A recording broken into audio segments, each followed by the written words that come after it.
Saludos a todos los oyentes y seguidores del programa de radio La Voz Joven. Hoy con ustedes estamos para compartir este espacio radiofónico. En los controles, como siempre, Tommy. Nuestro invitado y protagonista de hoy, que es Pablo Pérez, recién graduado en física y experto en algo muy relacionado con lo que vamos a hablar hoy, que es las energías renovables. Y quien les habla, Tomás Martín, que pues soy profe de filosofía, y yo hoy pues vengo en representación de Fundoro, de la Fundación Canaria Orotava de Historia de la Ciencia, a través de la que intentamos también hacer llegar a la gente joven pues temas muy en relación con otros muchos que pudieran ser de interés y siempre en conexión con este interesantísimo mundo de la ciencia.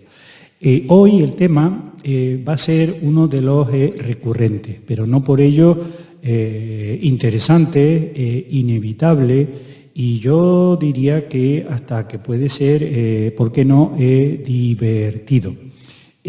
Da la casualidad de que coincide que el programa de hoy lo estemos realizando en el Día Internacional del Medio Ambiente, una fecha creada para que los habitantes de este planeta recuerden lo importante que es cuidar el único hogar que tenemos y además para mirar la posibilidad de realizar acciones concretas y urgentes que ayuden a mitigar la contaminación y remediar los daños que ya sabemos que se han generado.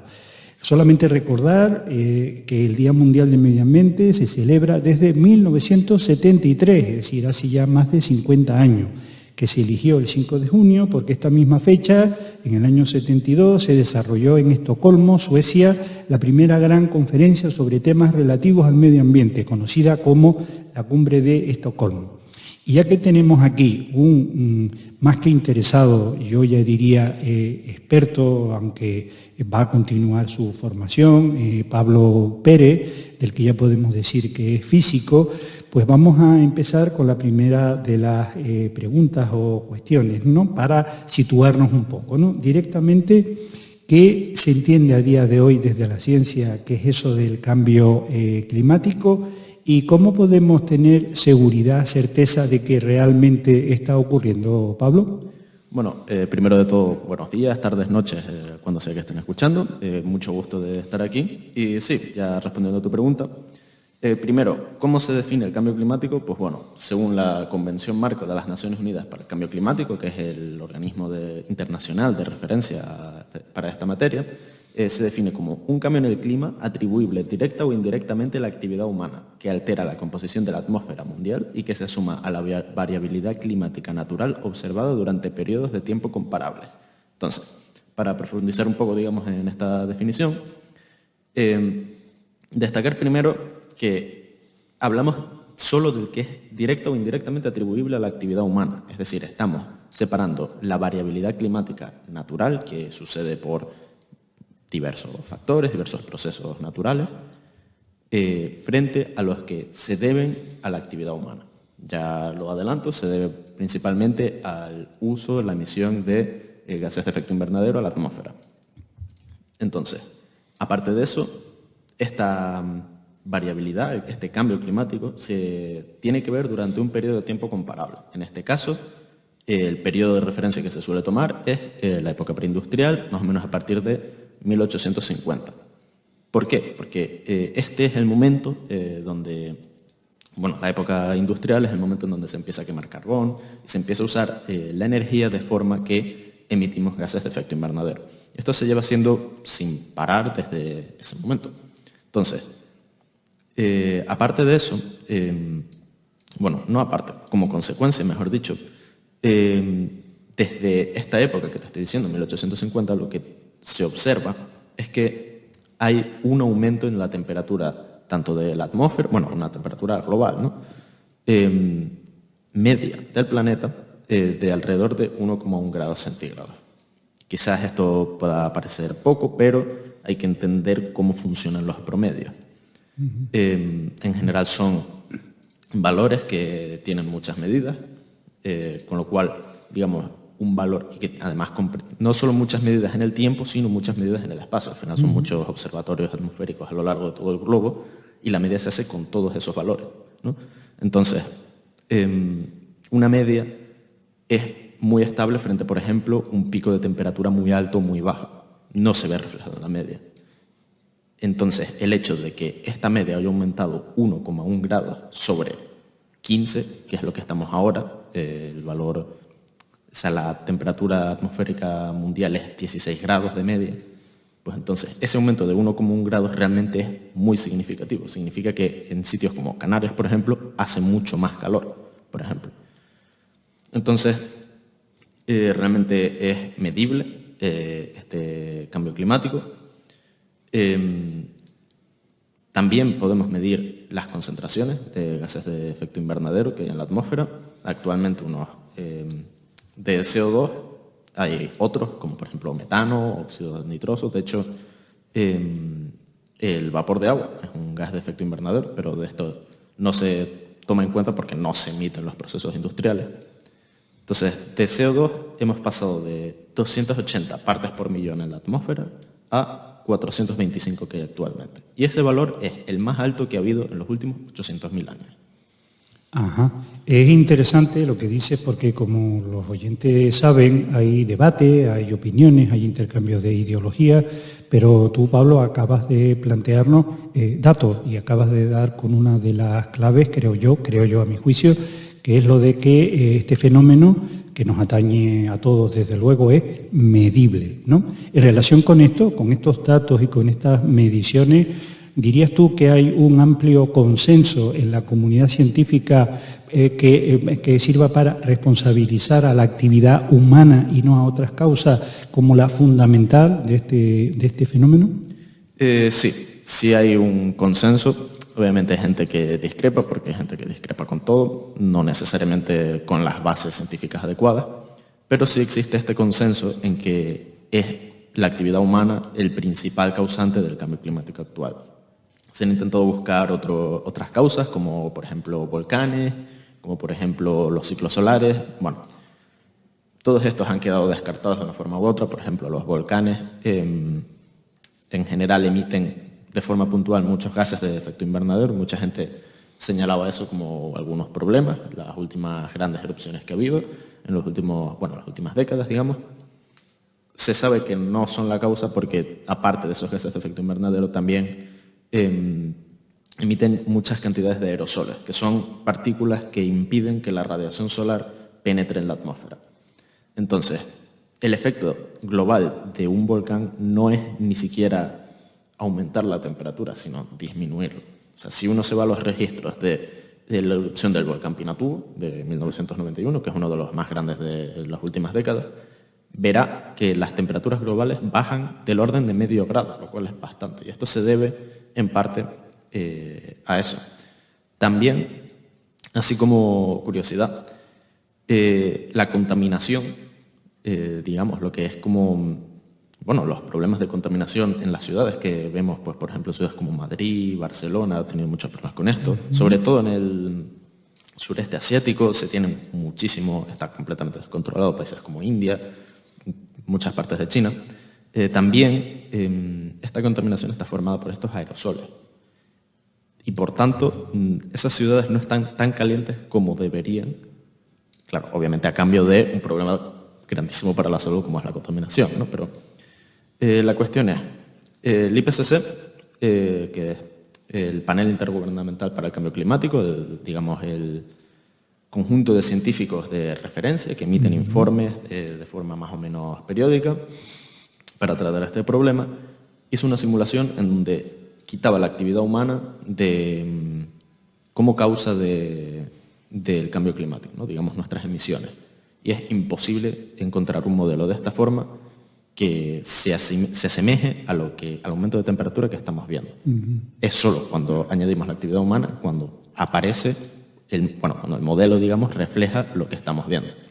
Muy interesante lo que acabas de comentar con esa simulación, que creo que sirve para, además de otras de las muchas cosas que has dicho, centrar el problema como que la causa es humana, actividad económica e industrial. Ya que has de forma tan clara, a mi juicio, planteado en general el problema, sé que también has estudiado las posibles repercusiones un poco más en nuestro ámbito, digamos, un poco más cercano, en nuestro archipiélago, en las Islas Canarias, ¿no? Y algo has adelantado, pero seguro que nos puedes ampliar un poco más, ¿no? Repercusiones del cambio climático en Canarias. Sí, solo con esta parte ya podríamos estar hablando lo que nos apetezca. Voy a intentar solo decir algunas que a mí me parecen relevantes y que, con las que podemos estar, digamos, en contacto. Por ejemplo, sabemos que el cambio climático provoca que llueva menos en zonas secas y llueva más en zonas húmedas.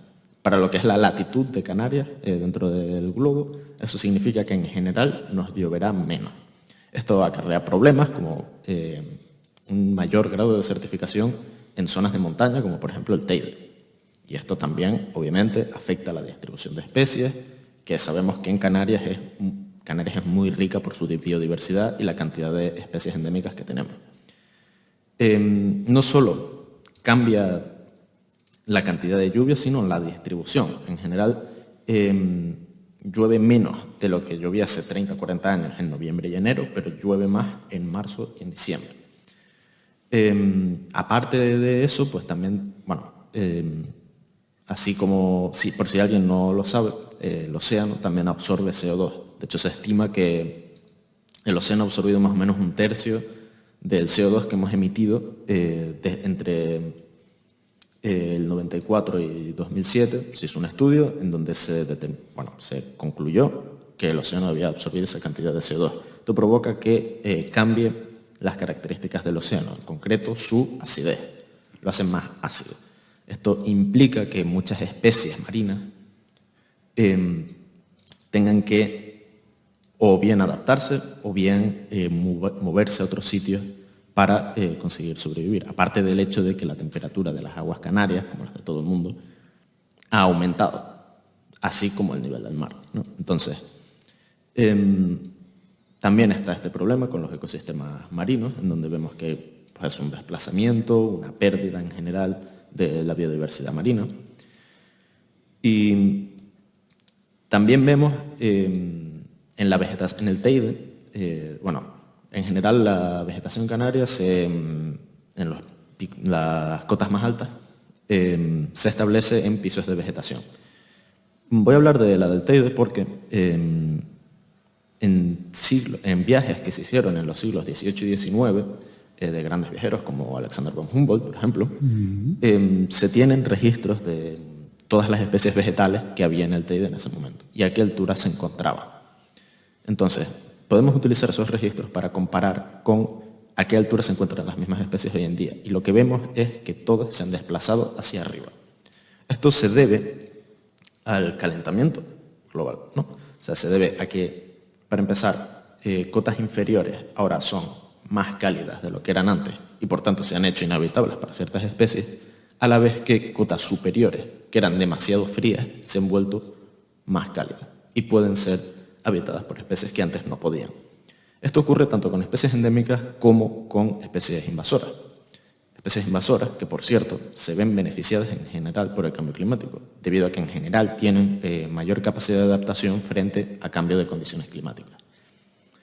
En concreto, en el ecosistema del Teide, tiene varios pisos de vegetación.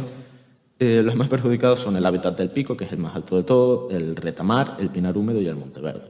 En el caso del retamar y el hábitat del pino, lo que vemos es que el retamar está en general situado un poco más alto que el pinar. El retamar se ve retraído hacia los picos más altos del Teide. Ya no ocupa tanto, digamos, lo que es la caldera, el Parque Nacional, sino solo los picos más altos. Este proceso hace que esté mucho más cerca de la extinción, porque al final subir en altura en unas islas con una orografía tan pronunciada como la nuestra no es algo que se pueda hacer fácilmente. Entonces, ya sabemos que la ventana climática, digamos, las condiciones de precipitación y temperatura de esta vegetación del Teide ya ha cambiado, ya se ha desplazado a unos valores de precipitación menor y de temperatura mayor. Lo más asumible es que seguirá cambiando y es probable que algunas de estas especies o incluso pisos de vegetación enteros puedan desaparecer. Pues muy bien, creo que una vez más has dado en el clavo, ofreciendo pues datos, información y conocimiento, pues para que el oyente saque, digamos, sus propias conclusiones. Pero tú, en tus intereses y tus investigaciones, has ido incluso un poco más allá.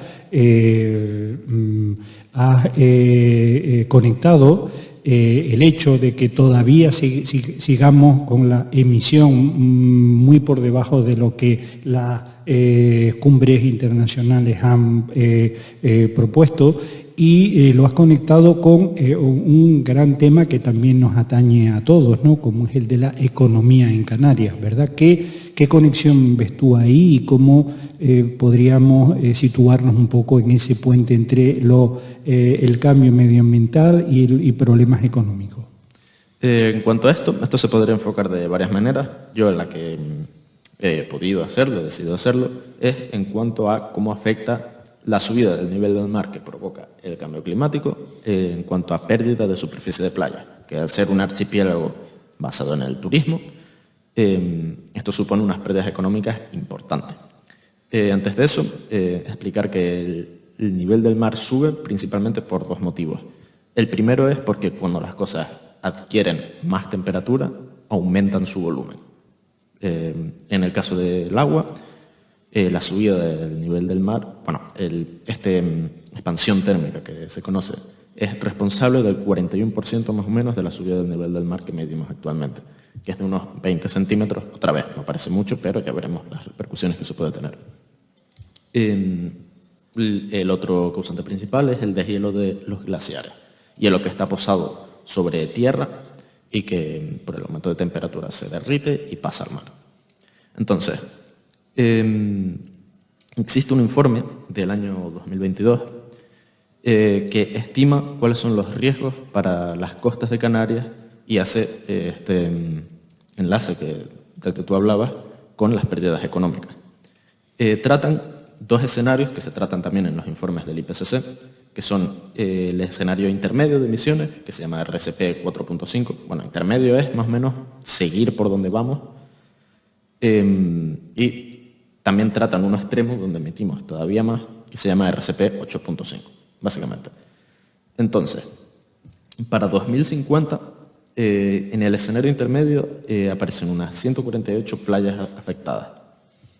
Bueno, en el intermedio y en el extremo, con unas pérdidas de superficie de 8,3% y 10,6% en cada uno de los dos casos. Y unas pérdidas económicas que ya alcanzan unos 826 millones en el escenario intermedio y 1.069 millones de euros en el escenario extremo.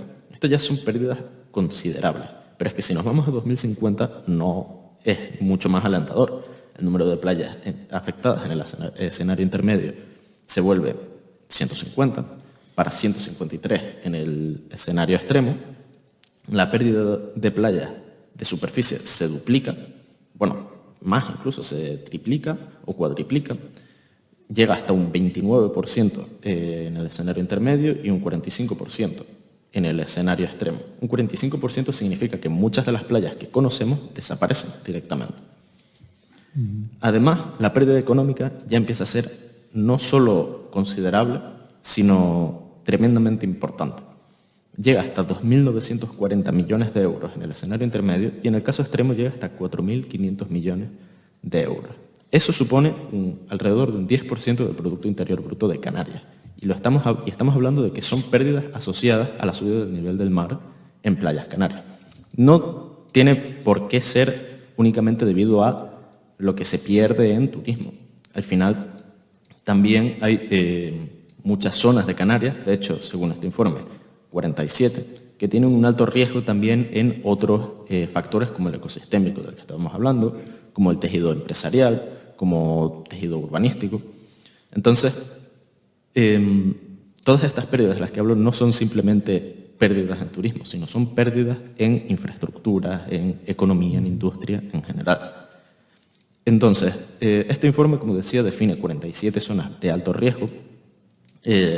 La zona de mayor riesgo es un tramo de 7,5 kilómetros entre la playa de las Burras y el faro de Maspaloma, en Gran Canaria, que básicamente es un mix de todo lo que decía, tiene problemas ecosistémicos, también empresariales y turísticos. Y en general, en todas ocupan un tramo no, pero ocupan 150 kilómetros de costa de nuestras islas. Ajá. A mi juicio, me es muy difícil pensar que a partir de tus palabras alguien pueda seguir manteniendo aquella vieja mantra de el cambio climático no tiene nada que ver conmigo, ¿no? Pero por si acaso vamos a continuar con otro de tus temas estrella, que es el de la energía. Somos en el planeta a día de hoy aproximadamente 8.000 millones de personas. Las previsiones son que en el 2050 llegaremos a casi 10.000 millones. En los países ricos, por poner un ejemplo, desde que suena el despertador, consumo de energía, vamos al microondas, consumo de energía, la ducha, consumo de energía, transporte para el trabajo, consumo de energía y así todo el día, todo el resto de la jornada. ¿Qué factor ocupa desde tu punto de vista en importancia el consumo de energía en general y las alternativas que se están trabajando como una de tus intereses, las energías renovables? Sí, efectivamente, el uso de la energía es uno de los factores principales a la hora de combatir el cambio climático. Esto es porque el 73% de las emisiones, 3/4 partes de las emisiones mundiales de gases de efecto invernadero se deben al uso de la energía, que es lo que tú decías, desde producir electricidad hasta moverte en coche, hasta producir un bien, todo lo que requiere energía. Y eso ocupa 3/4 partes de las emisiones de gases de efecto invernadero, que es un porcentaje altísimo. Eso significa que si conseguimos desarrollar un sistema energético y de uso de energía que sea capaz de emitir menos, tendremos una gran parte del problema que se resolverá. Entonces, el papel de las energías renovables es, yo diría, primario a la hora de poder enfrentarnos a este problema. Entonces, habría que aclarar, a tu juicio, cuáles son aquellas formas de tecnología que cara a hoy, con los conocimientos científicos que se tiene, son más prometedoras cara a un futuro, digamos, a medio, corto plazo, y un poco que nos pusieras en la pista de cómo funcionan. Sí, claro. No voy a hablarte de las energías, digamos, más conocidas, lo que vendría a ser pues energía fotovoltaica, energía eólica. Quisiera hablar de otras que son quizás más desconocidas, que hay veo que hay muchas como fallos de concepto. Te quiero hablar de 3, que son el almacenamiento por hidrógeno, las centrales hidroeléctricas de bombeo reversible y la fusión nuclear. Y te explico qué es cada cosa más o menos. En cuanto al almacenamiento por hidrógeno, quizás esto sí ha venido sonando un poco más. Aclarar que es algo que he visto mucho, que no es una fuente de energía. Es un vector energético, que no es lo mismo. ¿Qué quiere decir esto? Que tú necesitas energía para producir hidrógeno. Y luego de ese hidrógeno, que funciona, digamos, como una pila para entendernos, es de donde puedes volver a sacar la energía. Pero la cuestión es cómo y de dónde procede la energía que has utilizado para producir ese hidrógeno. Es de hecho lo que le da, pues digamos, el color, ¿no? Por esto de que el hidrógeno verde, que es de lo que se habla mucho, de hecho en muchos colores, existe hidrógeno gris, existe hidrógeno turquesa. En general depende de dónde salga la energía que hace el hidrógeno. El verde es el que sale de energías renovables. Básicamente el proceso se llama electrólisis del agua, consiste en separar el hidrógeno y el oxígeno de la molécula de agua en sus partes. Para tú tenerlo almacenado, para eso necesitas, claro, que circule una corriente, en fin, necesitas energía, es lo que quiero decir. Y tú luego cuando quieres sacar energía de vuelta, lo que haces es permitir que se vuelvan a unir los iones y tú obtienes energía de ese proceso. Pero eso, dejar claro que no es una fuente de energía, sino un vector energético. Que eso no le quita importancia ni relevancia. De hecho, ya luego hablaremos del papel que tendrá. Pero bueno, en cuanto a las centrales hidroeléctricas de bombeo reversible en concreto, esta tecnología, bueno, son centrales muy grandes que tienen en general dos estanques. Uno situado a una altura inferior y otro a una altura mayor. Lo que ocurre es que tú utilizas energía para bombear agua del estanque a menor altura hacia el estanque de mayor altura. Y ya luego, si necesitas energía de vuelta, bombeas, bueno, dejas correr el agua por una turbina del estanque superior al inferior, esa turbina gira y produce electricidad. La gracia está en el proceso de subir agua del estanque inferior al superior, hacerlo con excedente de energía renovable, que eso es algo que se está haciendo y que existe, como por ejemplo la corona del viento. También ahondaremos más en esto dentro de un momento, pero ese es el punto, ¿no? Funciona aprovechando la energía potencial, la diferencia de altura entre los dos estanques, para que cuando pase del superior al inferior, generar energía haciéndolo pasar por una turbina. Finalmente, la fusión nuclear, este sí es bastante más complicado de entender, quizás. La fusión nuclear es lo que ocurre en el Sol y en general en todas las estrellas. Es el proceso de obtener energía fusionando dos átomos de masa ligera, que se llama. El proceso que ocurre en el Sol tiene lugar a 15 millones de grados centígrados, a una ingente cantidad de presión, un proceso que se llama reacción carbono-carbono en cadena, hidrógeno-hidrógeno en cadena. No es la que ocurre aquí. La que nosotros llevamos a cabo tiene unas temperaturas muy superiores, de 150 millones de grados, del orden de unas 10 veces más, a cambio de tener una densidad y una presión mucho menores. Y nosotros lo que hacemos es fusionar deuterio y litio. Y tritio. Estos elementos son básicamente primos hermanos del hidrógeno. O sea, un átomo de hidrógeno es un protón en el núcleo y un electrón que circula. Pues estos primos hermanos tienen 1 y 2 neutrones en el núcleo, aparte del protón, respectivamente. El deuterio es el que tiene un protón y un neutrón, el tritio tiene 2 neutrones y un protón. Como combustible es bastante eficiente porque al final el deuterio hay una cantidad muy grande, en un vaso de agua normal hay bastante deuterio. El tritio puede sintetizarse fácilmente en un proceso que ni siquiera es especialmente complicado. Lo que se hace es eso, se utiliza, actualmente existen en general dos tipos de reactor de fusión nuclear que se llaman tokamak y stellarator. Son básicamente dos cámaras con forma de donut, por decirlo de alguna forma, con forma toroidal, en donde se confina el plasma, que son estos núcleos, estos átomos llevados a una temperatura muy alta, de forma que se ionizan, son susceptibles a campos electromagnéticos. Tú utilizas campos electromagnéticos para tanto confinarlos como para acelerarlos, y estos elementos se van fusionando y se va obteniendo energía. Básicamente ese proceso es unos neutrones.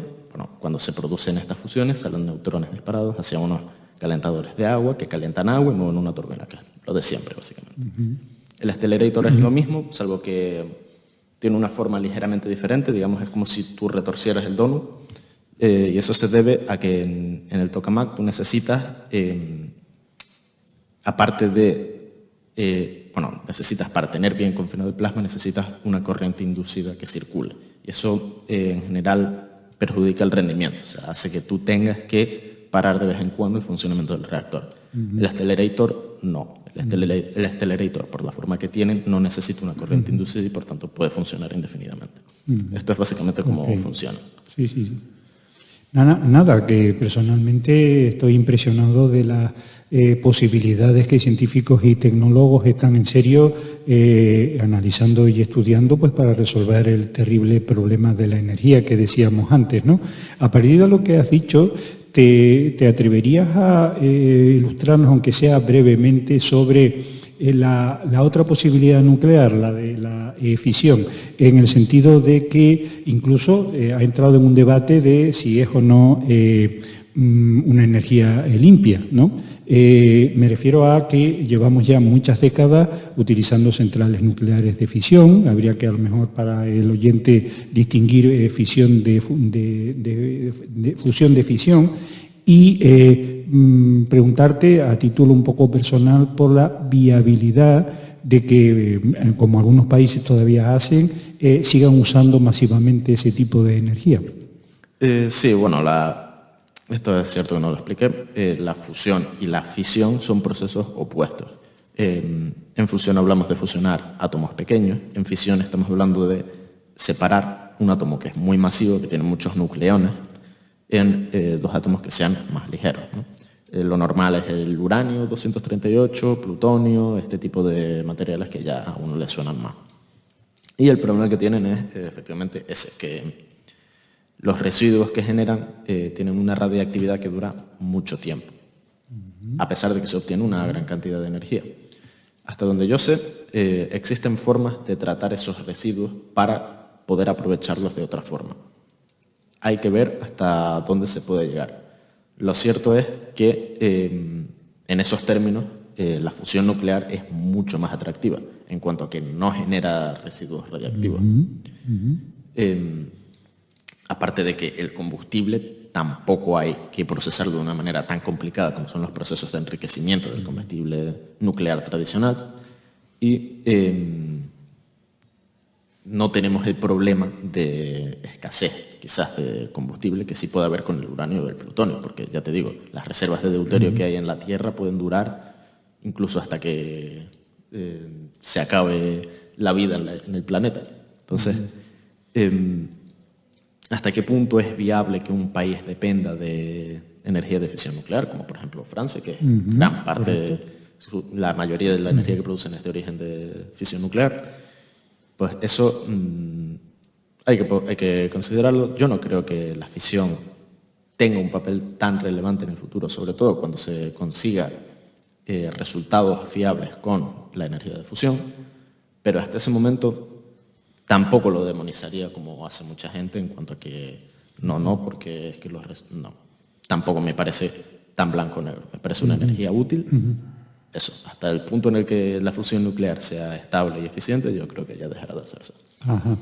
Me parece bastante curioso que, aunque en algunos debates se llegue a culpabilizar a la tecnología del cambio climático, tú estás dejando muy claro que las soluciones, que son muchas, que son varias, van a pasar también por la utilización masiva e inteligente de la tecnología, ¿verdad? Antes, hace un momento, hablabas en general de almacenamiento por hidrógeno, de centrales hidroeléctricas de bombeo reversible, hablabas de fusión nuclear. A mí me gustaría preguntarte por las posibilidades que tú ves de que algunas de estas tecnologías se apliquen aquí en nuestro archipiélago, en Canarias. Sí. Bueno, la fusión nuclear no tiene mucha pinta, básicamente porque necesita un sistema, un edificio bastante grande, también obviamente es relativamente caro, y por cómo es el sistema energético canario, en donde cada isla está desligada energéticamente, me parece muy difícil ver viabilidad en instalar un central de fusión nuclear en cada isla.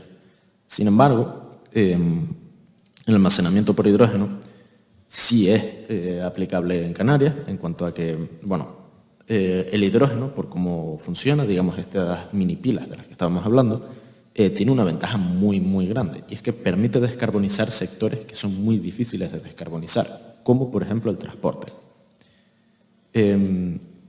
Sabemos que existen los coches eléctricos, aunque los coches eléctricos tienen un problema, es que las baterías están hechas necesitan tierras raras, que son materiales muy difíciles de conseguir, bastante escasos, no se sabe hasta qué punto, digamos, un parque automovilístico global de coches eléctricos es viable.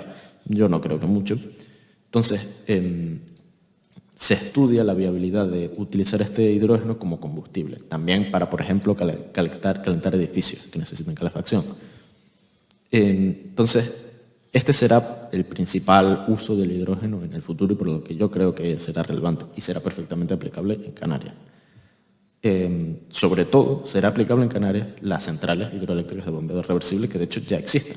Ya existe la Corona del Viento, como estábamos diciendo, en el Hierro. Existen otros planes para construir más, como por ejemplo la de Chira-Soria en Gran Canaria o la de una que se planea hacer en Güímar. Son en general sistemas que te permiten optimizar mucho el sistema eléctrico de la isla.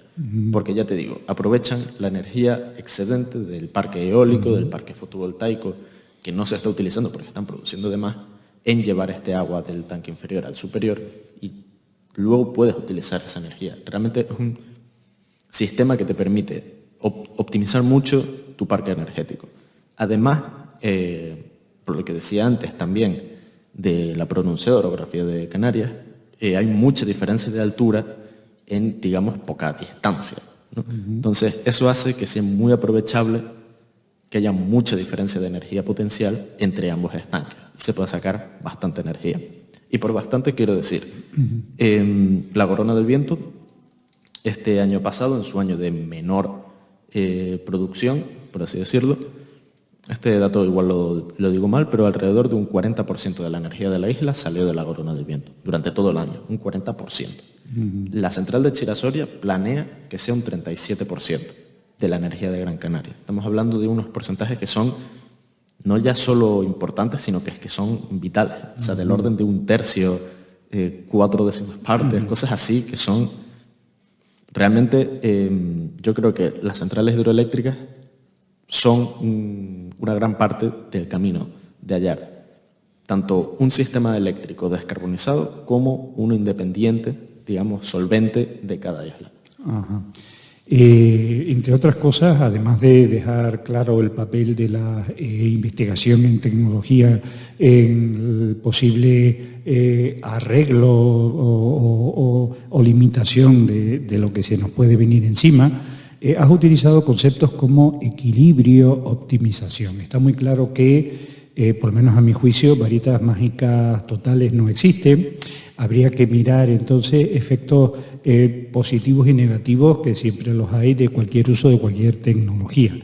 Tú has hablado de la parte más optimista, la parte más positiva de buscar soluciones, pero también los científicos saben que hay inconvenientes a la hora de poner en práctica estas nuevas tecnologías que ahora mismo están un poco en estado de investigación, ¿verdad? Entonces, a tu juicio, ¿cuáles serían esos, digamos, inconvenientes, sobre todo desde el punto de vista más tecnológico, técnico?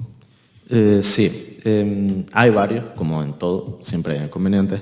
En el caso de la energía nuclear, hombre, pues el principal es que todavía no existe ese proceso que sea energéticamente rentable. De hecho, lo único que existe es el ITER, que es un reactor que se está construyendo y es experimental. Entonces, no podemos esperar que en 20 años igual habrá fusión nuclear, pero no antes. Y eso quizás es demasiado tarde. Yo lo pongo aquí sobre la mesa porque en el momento en que llegue, yo creo que sí va a ser gran parte de la solución, pero lo cierto es que no podemos depender de que llegue porque llegará tarde. En cuanto al almacenamiento por hidrógeno, hombre, pues las principales dificultades son que tiene una barrera de inversión inicial bastante alta. Al final, para tú construir una hidrogenera y para tú producirlo, digamos, para tú instalar el sitio necesitas una inversión relativamente alta.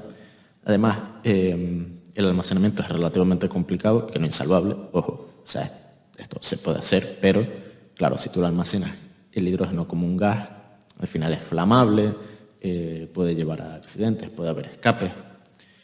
Si tú lo almacenas en forma líquida, hombre, pues sí puedes almacenar menos cantidad que en estado gaseoso, aunque es más seguro, también es más caro.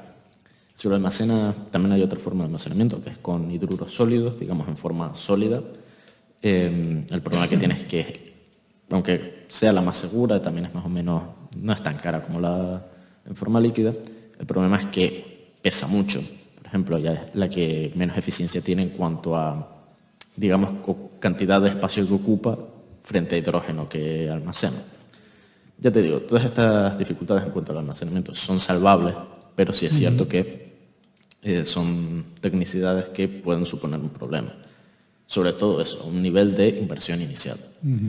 En cuanto a las centrales hidroeléctricas de bombeo reversible, lo cierto es que tiene un impacto medioambiental muy alto. Al final estás poniendo 2 estanques en un barranco. Eso, lo cierto es que perjudica mucho el ecosistema de donde se instala, en fin, este tipo de problemas. Que yo aquí quisiera romper una lanza a favor de las centrales hidroeléctricas, porque es cierto que tienen muchos detractores. Lo cierto es que la central hidroeléctrica de Chirasoria, el proyecto, se ha querido tumbar precisamente por esto que te estoy comentando, porque va a dañar mucho el medio ambiente del barranco. Entonces, lo cierto es que sí, eso es cierto, pero también existe el problema del cambio climático. O sea, no es una solución no es algo que queramos poner porque se nos antoja, sino es una solución a un problema que es de hecho mayor. Entonces, hay que saber que, bueno, de hecho, ojalá no tener que hacer centrales hidroeléctricas, por esto que te digo. Yo no sé hasta qué punto tenemos otra opción, no creo que mucha. Entonces, para concluir, sí, todas estas tecnologías tienen sus inconvenientes, otros más, otros menos. En cualquier caso, yo creo que formarán parte de lo que es el mix energético del futuro, serán gran parte de la solución y por eso por lo que las estoy presentando. Pues muy bien, me parece muy acertado esa capacidad de las tecnologías y de los tecnólogos de ser capaz de cierto nivel de autocrítica y analizar pros y contras.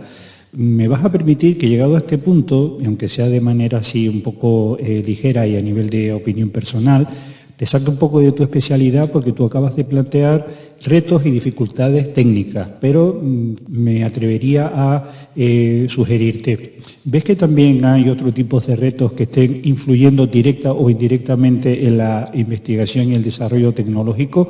Hablo de temas como economía, política, concienciación ciudadana en general.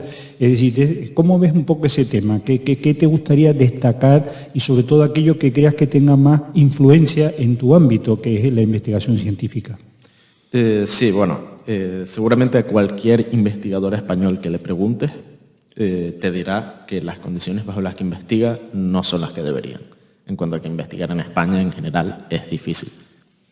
Luego en otros países se entiende en general que mejor, no sé hasta qué punto, ya no te puedo hablar tanto de eso porque no tengo experiencia.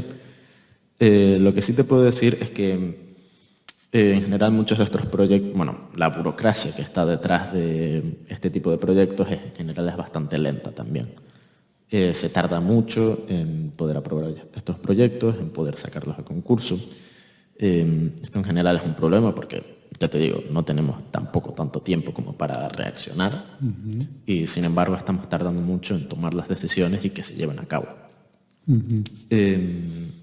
También es cierto que, bueno, hay una gran parte de la población que no toma en cuenta el cambio climático como la importancia que tiene. Y cuando digo población, esto también incluye, obviamente, muchos partidos políticos en concreto, ¿no? Esto obviamente también tira para atrás al final, pero bueno, lo que puedo hacer gente como yo es intentar abrir los ojos sobre este tipo de problemas, sobre las soluciones que hay, porque esa es otra. Luego, sobre las soluciones en sí, luego se critica, se intentan echar para atrás. Lo más relevante para nosotros en Canarias es precisamente las centrales hidroeléctricas de bombeo reversible. También la fisión nuclear tiene muchos detractores, siempre los ha tenido. Entonces, sí, realmente, ya te digo, yo creo que eso siempre existirá. Yo creo que gente como yo lo que puede hacer es intentar divulgar sobre eso, que la gente que no tiene una idea preconcebida la tenga sobre qué es lo que se está haciendo y por qué funciona y por qué se hace, porque no se hace porque sí. Y ya te digo, aunque hay muchas trabas, yo creo que, bueno, esto ya lo hablaremos ahora un poquito más en la conclusión, que hay muchas trabas, hay mucha gente que no cree, creencia como, entre comillas, ¿no? Porque al final es negar algo que existe. Pero, ya te digo, yo creo que es viable y se puede hacer todo esto. No, también para mí es muy positivo que exista, digamos, un debate donde, pues bueno, hay desde extremos negacionistas hasta gente como tú que está ya no solamente interesada, sino que está trabajando en pos de buscar algún tipo de mejora o de solución, ¿no? Y en medio de esos dos polos, pues quizás estemos toda la sociedad, que de todas maneras, nos guste o no, el tema repercute directamente en nosotros, en nuestra vida, en nuestra actualidad y en el futuro de las siguientes generaciones, como tantas veces se ha dicho. A partir de todos los temas que has puesto sobre la mesa, y ya entrando en una especie de recta final del programa, a mí me gustaría que hicieras entonces ya una, digamos, pequeña valoración general, ¿no? En un sentido así de amplio horizonte, de amplio espectro, ¿dónde dirías tú que estamos frente al reto medioambiental y a dónde crees que vamos a ir a partir de lo que conocemos y de este debate que todavía está abierto, al que acabamos de hacer referencia, donde hay gente que todavía no está concienciada, incluso que niega la cuestión, etcétera, etcétera? Sí. En cuanto a dónde estamos, pues no muy bien, lo cierto. Si uno mira, digamos, las promesas que hacen los países en todas estas cumbres internacionales, la famosísima cumbre de París de 2015, que fue la primera que, digamos, consiguió poner a todos los países de acuerdo en lograr una meta de no aumentar la temperatura por encima de 2 grados, fue lo que se dijo en ese momento. Bueno, si tú miras lo que se ha hecho desde entonces, lo cierto es que no estamos ni por asomo cerca de llegar a ese límite de temperatura. Cierto es que hemos conseguido bajar suficiente las emisiones para que al menos no batan récords año a año, que es lo que venía pasando hasta entonces. Aún así, no es suficiente, pero bueno, tampoco quiero dejar un mensaje muy pesimista porque no creo ni que haga falta ni que sea especialmente realista. Ya hemos venido hablando de, bueno, te he hablado de 3 soluciones, hay infinidad más, también hay otras, muchas cosas que se pueden hacer en otros ámbitos que no tienen que ver con el de la energía. Entonces yo lo que quiero transmitir es que la tecnología existe en los medios, existe la gente preparada, es cuestión de llevarlo a cabo y yo creo que podrá llevarse a cabo, por mucho que estemos tardando o que no lo estemos haciendo bien del todo. Yo creo que con todo esto y con cómo nosotros funcionamos a nivel de especie incluso, yo creo que conseguiremos aplicar todo esto y encontraremos un futuro para la humanidad, por decirlo así. Pues nada, muy bien. Yo a partir de todo lo que has dicho, bueno, me quedo con muchas ideas, pero para mí central esta propuesta frente a esas voces, quizás un tanto negativas y apocalípticas, de que la tecnología ha sido al menos parte del problema, tú has dejado, yo creo que sumamente claro, que necesariamente va a ser también gran parte de la solución. Bien, y yo añadiría mi modesta aportación que pienso, a mi juicio particular, cara a la audiencia y sobre todo pensando en la gente joven, que es el potencial oyente de este programa, que no se trata en absoluto de vivir con miedo, sino de no vivir en la ignorancia, cosa que tú has aclarado muy bien, ¿no? Que cualquier solución que podamos plantear va a pasar necesariamente por eso que se llama conocimiento, ¿no? Y aplicarlo de una manera lo más racional posible. Bien, no sé si te ha quedado alguna cosa que consideres importante, Pablo, en el tintero para ir terminando. No, bueno, eso. Yo creo que lo más importante ya está dicho. Y sí, efectivamente no creo que haya que vivir con miedo, ni muchísimo menos. Yo creo que el deber del ciudadano, sin embargo, es saber lo que ocurre. Yo creo que es lo mínimo que se puede hacer. Incluso no hace falta estudiar todo esto en profundidad, porque al final es un tema tremendamente amplio, con muchos factores a tener en cuenta, muchos posibles frentes.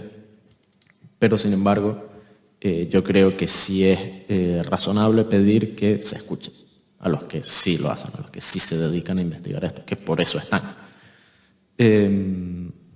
Finalmente, eso. También siempre va a existir esta gente que niegue el cambio climático, como niegan 100 millones de cosas más, como se negaba que la Tierra fuera redonda, como se negaban las vacunas, bueno, y se niegan las vacunas de día de hoy. Eso va a seguir existiendo, pero al final eso siempre termina respondiendo a un, digamos, sistema de pensamiento mayor en cuanto a que es que nos controlan, es que, digamos, hay un poder superior que quiere el mal y quiere, al final esa gente no se puede razonar con ellos, yo no puedo convencerlos ni pretendo hacerlo. Tampoco pretendo convencer a nadie en realidad, solo pretendo informar, que yo creo que es lo mínimo que se debe hacer y al igual que lo mínimo que se puede hacer es escucharlo, finalmente. Pues yo creo que importantes palabras para ir ya finalizando y entonces pues de obligado cumplimiento, por supuesto, darle las gracias a Tommy por su buen hacer, darle las gracias a Pablo Pérez por su sabiduría, por su conocimiento y yo me atrevería a decir que por su optimismo, que yo creo que lo ha dejado bastante claro, y desde luego dar todas las gracias del mundo a los oyentes por compartir con nosotros estos minutos. Esperemos que pasarlo bien y estoy seguro de que ese objetivo que planteaba Pablo de por lo menos intentar informar, creo que en nuestras medidas se ha logrado. Así que muchísimas gracias y hasta un futuro próximo programa. Muchísimas gracias a todos.